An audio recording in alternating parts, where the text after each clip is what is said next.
Frank Miller arrived at the Horizon Research Facility at exactly 5:30 a.m., just as he had done every weekday for the past 40 years.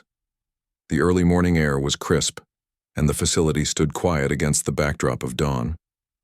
Frank parked his old blue sedan in the same spot he always did, the one closest to the security gate where he worked. He was 72 years old now, with a head of thin white hair and hands that showed every year of his long life. His security uniform, though neatly pressed, hung a bit loose on his frame. Frank had never been a large man, but age had slowly whittled away at his once sturdy build. The facility was starting to wake up as he settled into his small security booth. Frank flipped through the logbook, signed his name in neat handwriting, and powered up the security monitors. His morning routine was so familiar he could do it with his eyes closed. Outside his booth, the parking lot began to fill as the early shift of scientists and researchers arrived. Dr. Susan White's sleek silver car pulled into her reserved parking space at precisely 6:45 a.m. Frank watched her step out, her attention already fixed on her phone as she walked briskly toward the entrance. Dr. White had been the facility director for only 3 months, but Frank already knew her routine perfectly. "Good morning, Dr. White," Frank said as she approached the security gate, his voice friendly but professional. Susan White barely looked up from her phone. She held her ID badge toward the scanner without making eye contact. "Morning," she mumbled. Already moving past him, Frank had grown used to being invisible. To most of the staff, especially the younger ones, he was just a fixture, the old man who sat in the security booth checking IDs. Few of them knew his name, and even fewer had ever had a real conversation with him. "They're predicting rain later," Frank offered as Dr. White passed through the gate. She paused briefly, looking slightly surprised that he had spoken to her. "Oh, well, thank you for the warning." She offered a tight smile before continuing on her way, her heels clicking against the polished floor. Frank watched her go, then turned back to his monitors. On screen 6, he could see the delivery truck arriving at the loading dock. On screen 11, the night shift workers were leaving through the east exit. Everything normal, everything in order. Just how Frank liked it. By 8:30 a.m., the main rush was over. Most staff had arrived and disappeared into their respective labs and offices. Frank took his first walk of the day, moving slowly but steadily through the main corridors. The security badge pinned to his chest was standard issue, indistinguishable from those worn by the 3 other security guards who worked at the facility. No one would notice that the microchip embedded in Frank's badge was different, that it contained clearances no one else had. The scientists nodded politely as he passed, if they noticed him at all. They had important work to do, groundbreaking research in fields ranging from advanced materials to energy technology. Frank understood their focus. He'd watched decades of breakthroughs happen behind these walls. He stopped near Lab 7, where Dr. Greg Harris was explaining something to a group of younger researchers. Frank paused, pretending to check something on his clipboard while he listened. "The latest test results are promising," Dr. Harris was saying. "If we can stabilize the reaction for longer than 3 minutes, we might finally have a breakthrough on the containment issue." Frank made a mental note. Lab 7 had been working on energy containment for years. It sounded like they were making progress, which was good, but it also meant they were getting closer to territory that concerned him. He continued his patrol, descending to sub-level 2 where the more sensitive research took place. The security was tighter here, retinal scanners and advanced keycard systems that had been installed just last year as part of Dr. White's modernization initiative. "We need to update everything," she had announced in her first staff meeting. Her gaze had lingered on Frank. "Including security protocols. This isn't 1980 anymore." The memory made Frank smile slightly. If only she knew what lay beneath her. Feet secured by systems far beyond what she could imagine. At noon, Frank took his lunch break in the small break room near the main entrance. He sat alone at a table by the window, eating the sandwich he had prepared at home. Through the glass, he could see the mountains in the distance. Sometimes he missed the days when this facility had been just a small cluster of buildings surrounded by wilderness before the town had grown up around it. "Mind if I join you?" Frank looked up to see Officer Jack Reed, one of the younger security guards. Jack was in his 30s, built like a former athlete, with the confident bearing of someone who had likely served in the military. "Please do," Frank replied, gesturing to the empty chair. Jack sat down with his cafeteria tray. "Quiet day so far." "The quiet ones are the best ones," Frank said. Jack nodded, taking a bite of his lunch. "Been here a long time, haven't you, Frank?" "Since the beginning," Frank answered. "Must have seen a lot of changes." Frank considered this. "Buildings change, technology changes, people, not so much." Jack looked curious. "How do you mean?" "Human nature stays the same," Frank explained. "People get excited by new discoveries. They get ambitious. Sometimes they get careless." "Is that why you never retired?" Jack asked. "To keep an eye on things?" Frank smiled. Jack was more perceptive than most. Something like that. After lunch, Frank returned to his security booth. The afternoon passed quietly until Dr. White appeared at his window at 3:15 p.m. "Mr. Miller," she said, her voice crisp and professional, "I need to speak with you about the upcoming security audit." Frank nodded. "Of course, Dr. White. The external consultants will be here next Monday. They'll need access to all security protocols and systems." She handed him a folder. "This outlines what they'll be looking for. I need you to ensure everything is ready." Frank took the folder, noticing the confidential stamp across its cover. "I'll review it carefully." "Good. The board is concerned about our outdated systems. The audit is the first step toward a complete overhaul." She hesitated, then added, "I know change can be difficult, especially after so many years. But it's necessary." "I understand, Dr. White," Frank replied evenly. "Progress is important." She seemed satisfied with his response. "Thank you for your cooperation. The facility needs to move forward." As she walked away, Frank opened the folder and scanned its contents: external consultants, complete access, system overhaul. He closed the folder and placed it in his desk drawer. What the consultants would find were indeed outdated systems, the ones visible to everyone. What they wouldn't find were the real security measures, buried deep within the facility's infrastructure, accessible only to Frank. Systems put in place long ago by people who understood what was really at stake. Frank glanced at the old rotary phone hidden beneath his desk.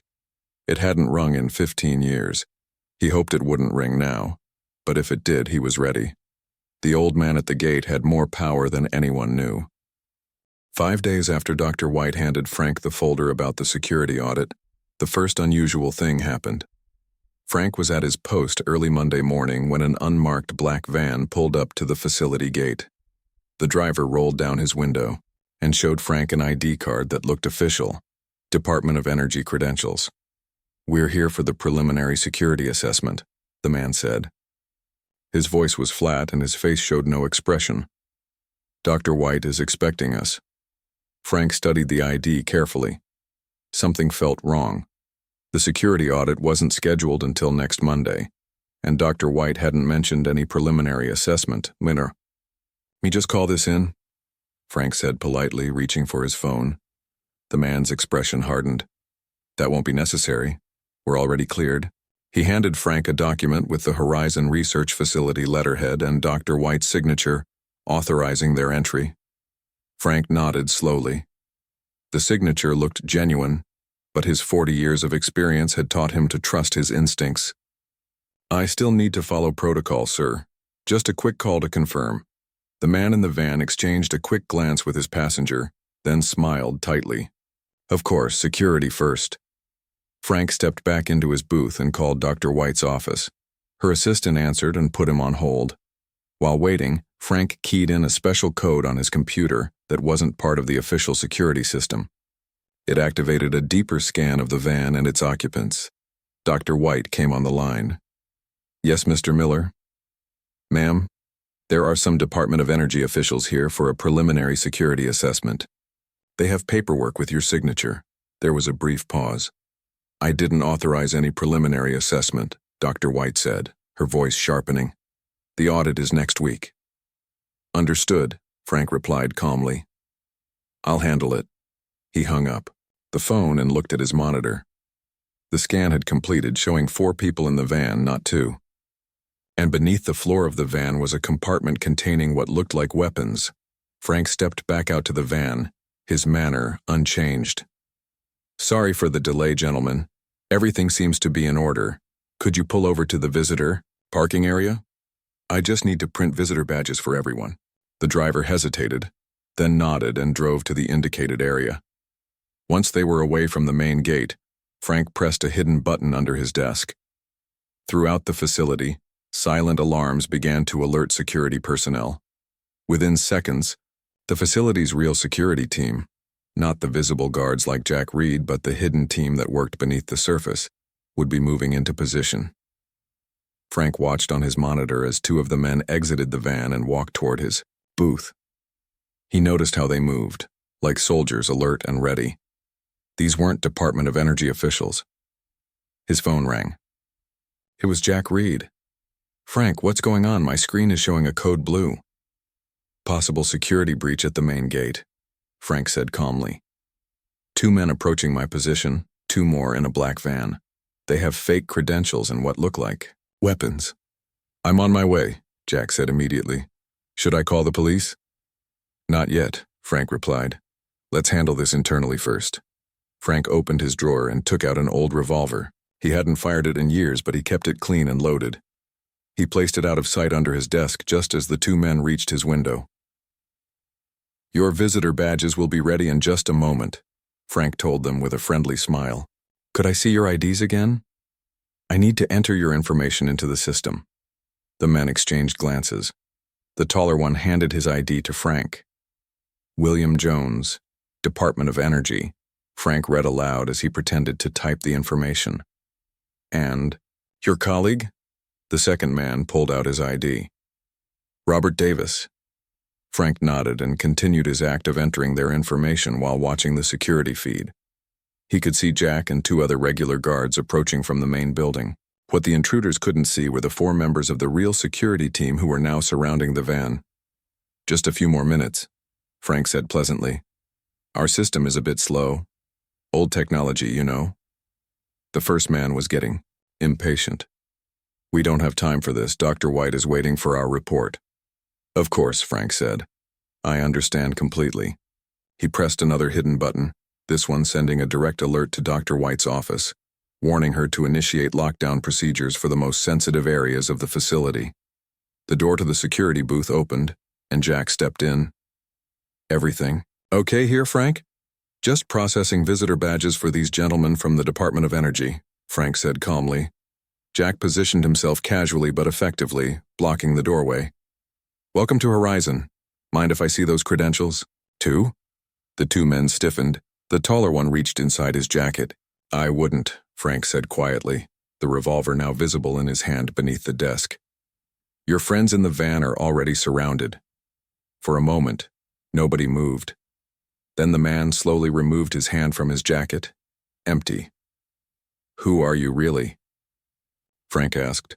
The man's face hardened. We're exactly who we say we are. No, Frank replied. You're not. The Department of Energy doesn't send armed men in unmarked vans with hidden compartments. They don't forge the facility director's signature.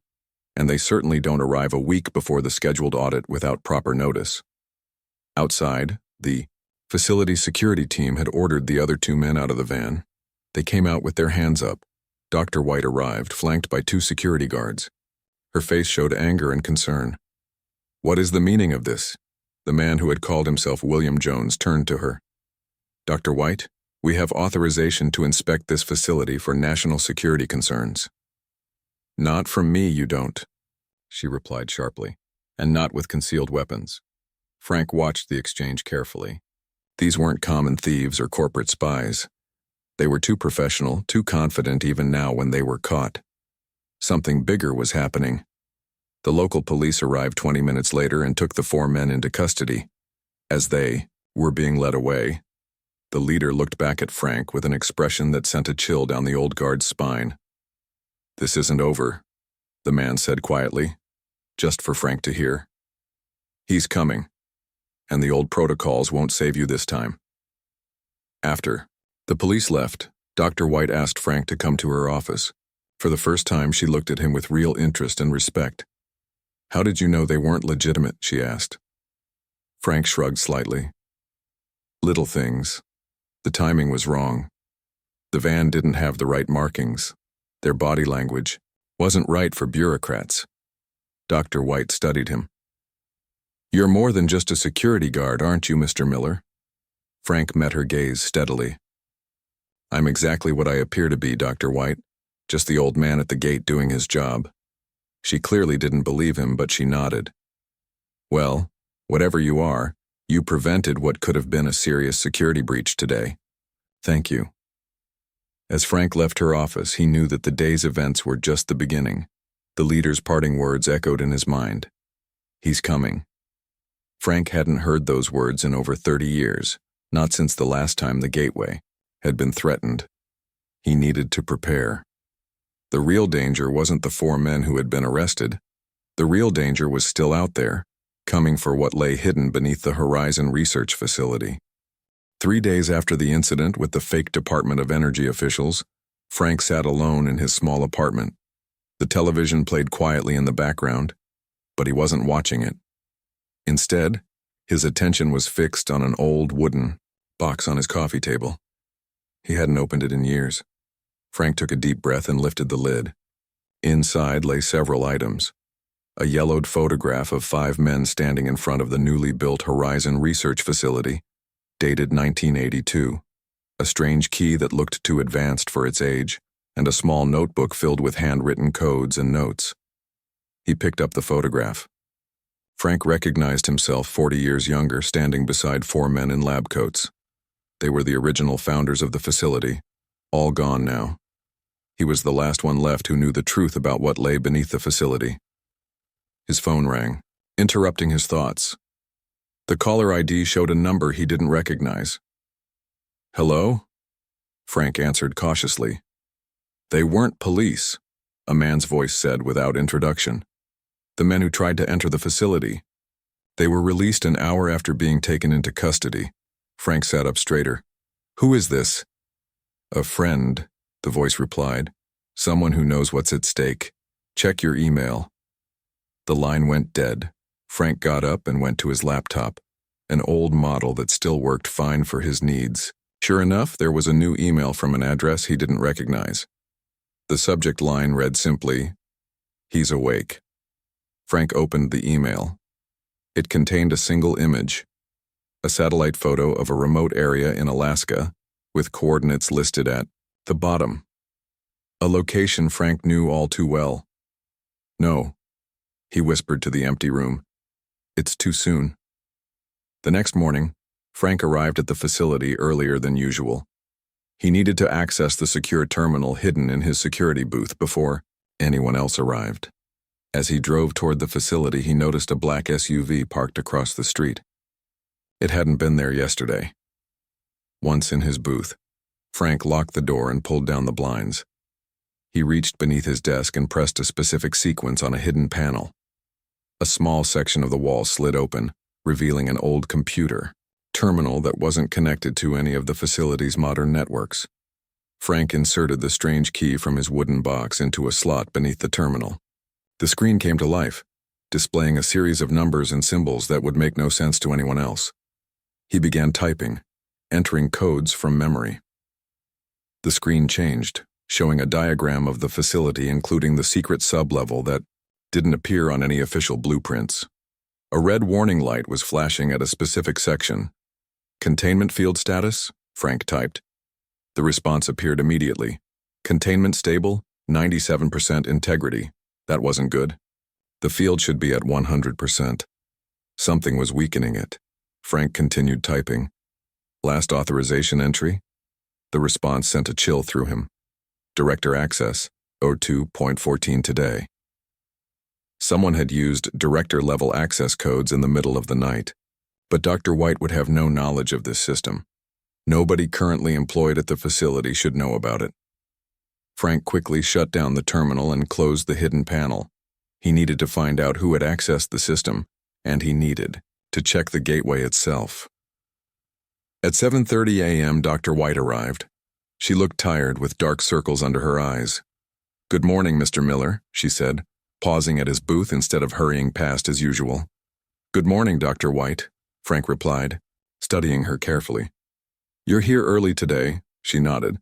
"Couldn't sleep. Thought I might as well get some work done." She hesitated, then added, "The police called yesterday. Those men who tried to break in? They were released. Apparently, someone high up intervened." "I see," Frank said calmly, though his mind was racing. "That's concerning." "Yes, it is." She looked at him with new interest. "Mr. Miller, how long have you worked here exactly?" "Since the beginning," Frank answered honestly. "And what do you know about the original purpose of this facility?" she asked. Frank maintained his expression. "It was established as a research center for advanced energy technologies. That's still its primary function." Dr. White looked like she wanted to say more, but then shook her head. "Have a good day, Mr. Miller." As she walked away, Frank noticed her hand trembling slightly. She knew something or suspected something, but how much? During his lunch break, Frank made his way to sub-level 4, the lowest level that officially existed. He waited until the corridor was empty, then approached a maintenance door marked "Electrical Authorized Personnel Only." Using his security badge, he unlocked the door and slipped inside. The small room contained electrical panels and circuit breakers, all normal for a maintenance room.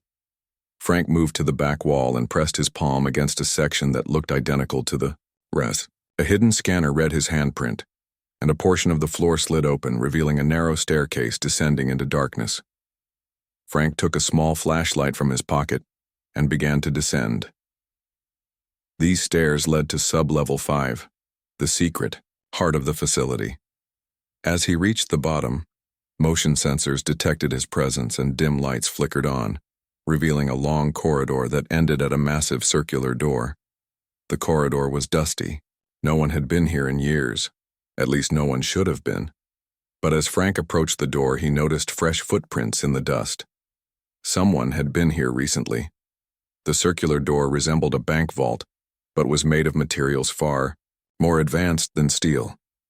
In the center was a complex locking mechanism with a keyhole that would fit the strange key Frank kept in his wooden box.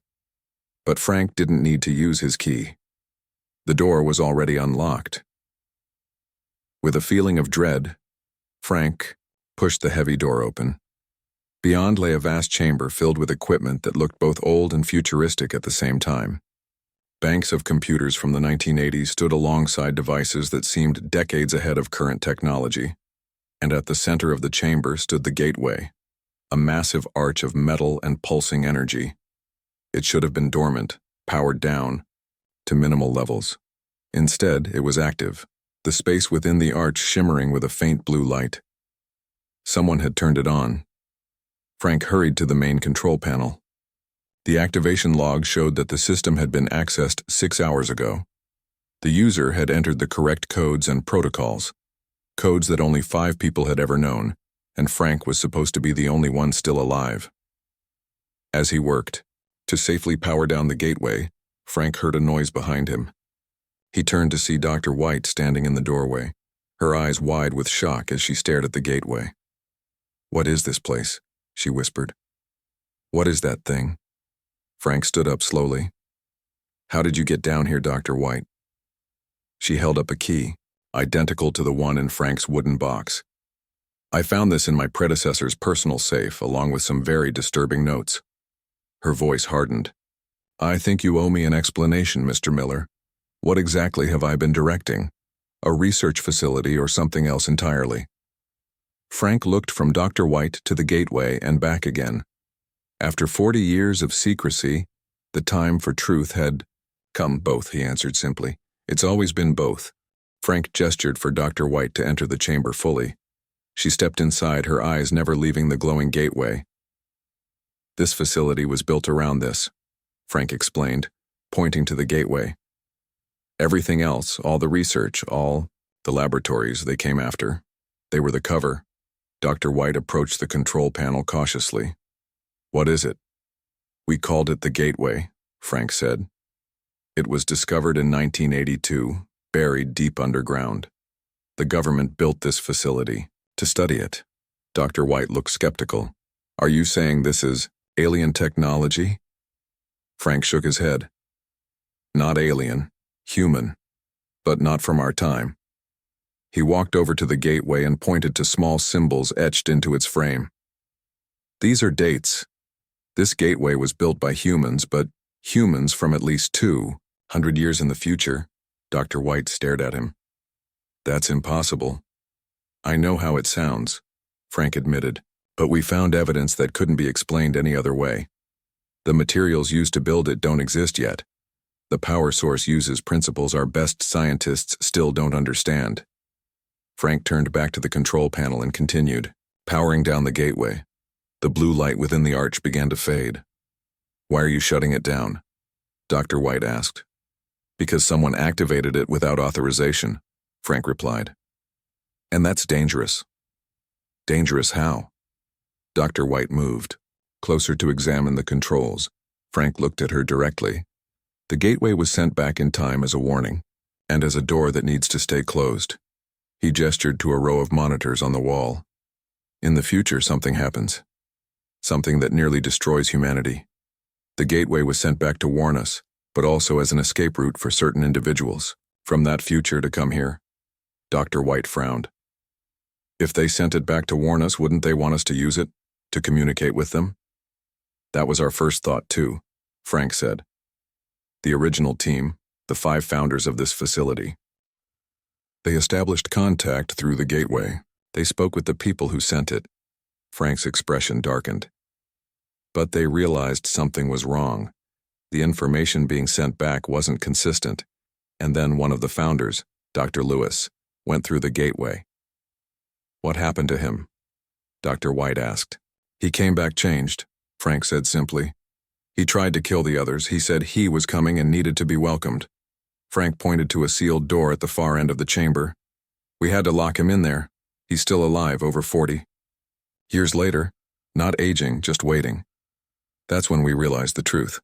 The gateway wasn't sent by humans trying to warn us. It was sent by whatever took over humanity in that future. Dr. White looked horrified. And you've kept this secret all these years? Just you? Frank nodded. The other founders died one by one. Heart attacks, cancer, accidents, all natural causes. Or so it seemed. I was just the head of security back then, but I became the last one who knew the whole truth. And now someone has activated it again, Dr. White said, looking at the gateway with new fear. Yes, Frank confirmed. And I need to find out who. The containment field around Dr. Lewis's cell is weakening too. These can't be coincidences. A sudden alarm blared from the control panel. Red lights began flashing across the monitors. What's happening? Dr. White asked, alarmed. Frank rushed to the controls. Someone's accessing the system remotely. They're trying to override the shutdown. His fingers flew across the keyboard, entering commands. The gateway began to power up again, the blue light within the arch growing brighter. I can't stop it, Frank said, his voice tense. They've locked me out of the system. The gateway's hum grew louder, the blue light pulsing, faster. We need to get out of here, Frank urged, grabbing Dr. White's arm. If it fully activates... A loud bang interrupted him. The sealed door at the end of the chamber shook violently. Another bang followed, and the door bent outward slightly. He's breaking out, Frank whispered. Dr. Lewis? Dr. White asked. What? Used to be Dr. Lewis, Frank corrected grimly. Frank rushed to a cabinet on the wall and pulled out an old rifle. Get back to the main facility, he told Dr. White. Initiate evacuation protocol Alpha. The code is 4729. Everyone needs to get out. What about you? She asked. I'll try to shut down the gateway manually and contain Lewis, Frank replied. I've prepared for this day for 40 years. Dr. White hesitated. This is insane. I should call in the military, the Department of Energy, someone. There's no time, Frank insisted. And no guarantee they wouldn't make things worse. Some people might want to use the gateway, not close it. The banging on the sealed door grew louder, the metal visibly warping now. Go, Frank urged. This time Dr. White listened. She ran toward the exit, pausing at the door. "Good luck, Mr. Miller." Once she was gone, Frank moved to another control panel, this one hidden behind a section of wall. He entered a long sequence of codes and a new screen appeared, showing systems that weren't connected to the main controls. "Emergency Protocol Omega," he said clearly. The computer responded, "Voice print recognized. Frank Miller. Emergency Protocol Omega initiated." New lights came on around the chamber, revealing defense systems built into the walls, devices that looked like weapons but unlike any conventional guns. The sealed door at the end of the chamber finally gave way with a deafening crash. In the opening stood a figure that only vaguely resembled a human. Dr. Lewis's body had changed over the decades. He was taller now, thinner, his skin pale and almost translucent. His eyes glowed with the same blue light as the gateway. "Frank," the thing that had been Dr. Lewis said, its voice a disturbing blend of human speech and electronic tones. "How long has it been?" "Long enough, Lewis," Frank replied, raising the rifle. "You're not getting near that gateway." Lewis smiled, revealing teeth that had grown sharp. "It's not Lewis anymore. You know that. And it's too late to stop what's coming. He has found the way back." "Who is he?" Frank demanded, though part of him already knew the answer. "The first one," Lewis replied. "The one who showed us how to transcend our limited forms. The one who will save humanity by changing it." The gateway's light suddenly flared brilliantly. The space within the arch no longer showed the back of the chamber, but opened into a swirling blue vortex. Frank fired the rifle at Lewis, but the bullet seemed to pass through him with little effect. Lewis moved forward with unnatural speed. "You've always been nothing but the old man at the gate, Frank," Lewis taunted. "And now the gate is opening." Frank backed toward the hidden control panel. "Maybe I am just the old man at the gate," he agreed. "But that's exactly who needs to be here, today." His hand hovered over a red button labeled Final Containment. Lewis's eyes widened. "You wouldn't. It would destroy everything. The facility, the town." "If that's what it takes to keep your master from coming through," Frank said firmly, "then yes, I would." A new voice spoke from the open doorway. "Step away from the controls, Mr. Miller." Frank turned to see Jack Reed standing there, but his friendly expression was gone. He held a gun pointed directly at Frank. "You," Frank said with sudden understanding. "You're the one who activated the gateway," Jack smiled. "I've been preparing for this day my whole life just like you have, but for a very different reason." Frank looked from Jack to the transformed Lewis and back again. The situation had gone from bad to worse. The gateway continued to pulse with energy, growing stronger by the second. "How long have you been working for them?" Frank asked Jack, trying to buy time. Jack kept his gun steady. "I wasn't recruited, I'm a believer. My grandfather was one of the original technicians who worked here. He told me stories about what really happened, about the future waiting on the other side." Lewis moved closer to Jack, placing a cold, elongated hand on the younger man's shoulder. "He understands the gift that's coming, the evolution of our species." Frank shook his head. "It's not evolution, it's invasion." An alarm sounded throughout the facility. Dr. White had initiated the evacuation protocol. A computerized voice echoed through the chamber. "Evacuation protocol Alpha initiated. All personnel must exit the facility immediately." Jack glanced nervously at the ceiling. "What did you do, Frank?" "I didn't do anything," Frank replied. "But Dr. White is getting everyone to safety. It's over, Jack." Jack's expression hardened. "It's not over. It's just beginning." He gestured, with his gun toward the control panel. "Step away from there now." Frank slowly moved away from the controls. His mind raced, searching for options. The rifle he had dropped was several feet away, useless to him now. Lewis moved toward the gateway, which was now fully active. The swirling blue vortex had stabilized, showing glimpses of a world beyond. A world of twisted metal structures and dark skies. "He's coming," Lewis said, his voice filled with reverence. "The first one comes to lead us. The air in the chamber grew colder. Frank could see his breath misting in front of him. The lights flickered as the facility's power systems struggled to handle the energy being drawn by the gateway. "You don't understand what you're doing," Frank told Jack urgently. "That thing isn't human anymore. Once they take over, there's no going back." Jack's eyes were fixed on the gateway. "My grandfather said we would become more than human. We would transcend disease, aging, death itself." "At the cost of your humanity," Frank countered. "Look at Lewis. Is that what you want to become?" For a brief moment, doubt flickered across Jack's face as he looked at the inhuman figure of Lewis, but then his expression hardened again. "The transition is just the beginning. The final form is perfection." A dark shape began to form in the gateway. Something was coming through. Frank knew he was out of time. He had one last option: the emergency beacon hidden in his watch. It would alert the special military unit that had been established decades ago for exactly this scenario. But they wouldn't arrive in time to stop what was happening.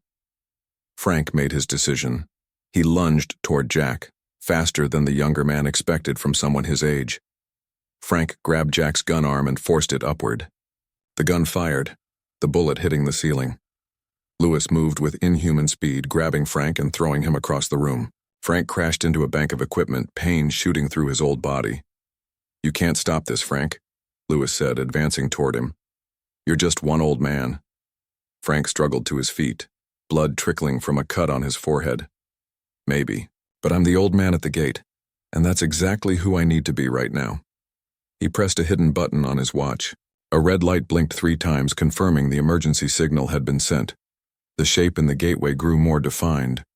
A tall, humanoid figure was emerging, its form shifting and changing as it crossed between worlds. Jack stared in awe. "He's here." Frank reached behind him, feeling along the damaged equipment. His fingers found what he was looking for: a small metal box with a single red button. The manual override for the containment protocols.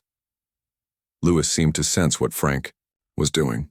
"Stop him," he shouted to Jack. Jack raised his gun again, pointing it at Frank. "Don't move."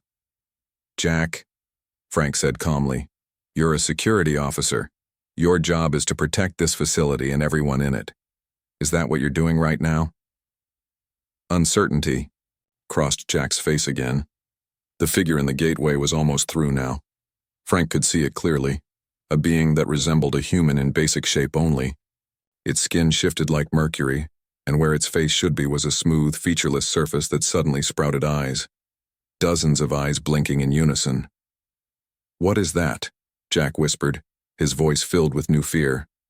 "That," Frank said grimly, "is the future you're helping to create." Jack's hand trembled.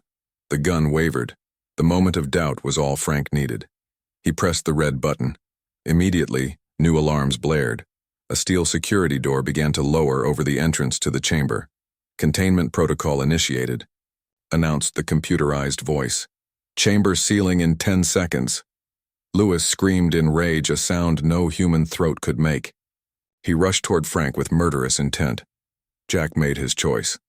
He turned his gun toward Lewis and fired 3 shots. The bullets tore through Lewis's transformed body, causing him to stagger back. "Get out now!" Frank shouted to Jack. "The door's closing." Jack hesitated for only a second, then ran for the exit, sliding under the descending door just before it sealed. Frank was now locked in the chamber with Lewis and the gateway. The being from the future was almost completely through, its impossible form now reaching toward Frank. Lewis recovered from the gunshots and moved toward Frank again. "You've lost, old man. He is here now." Frank smiled. "Maybe, but there's something you've forgotten." He pulled a small device from his pocket, a detonator. Lewis's eyes widened. "You wouldn't. You'll die too." "I'm 72 years old," Frank replied calmly. "I've lived my life, and I've done my duty."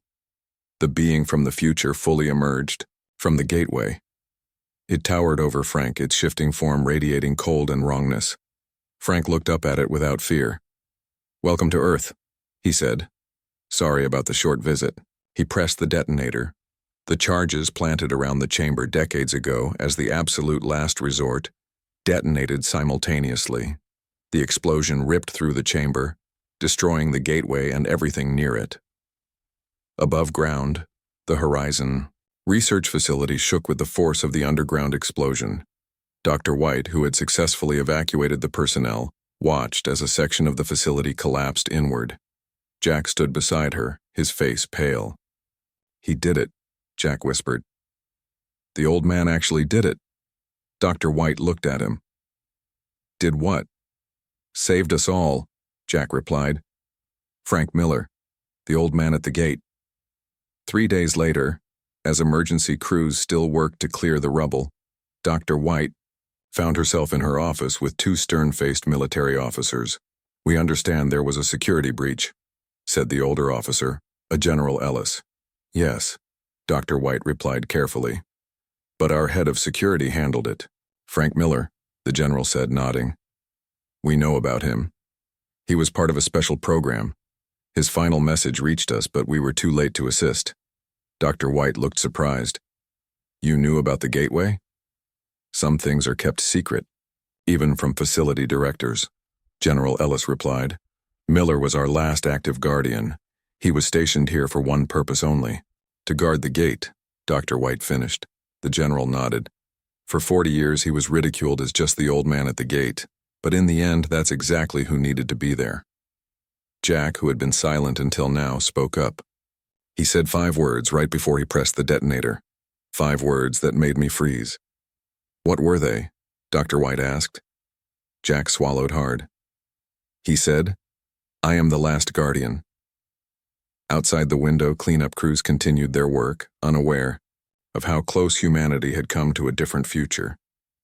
And deep beneath the rubble, in a place no one would ever reach again, lay the remains of the gateway and the old man who had given his life to close it forever.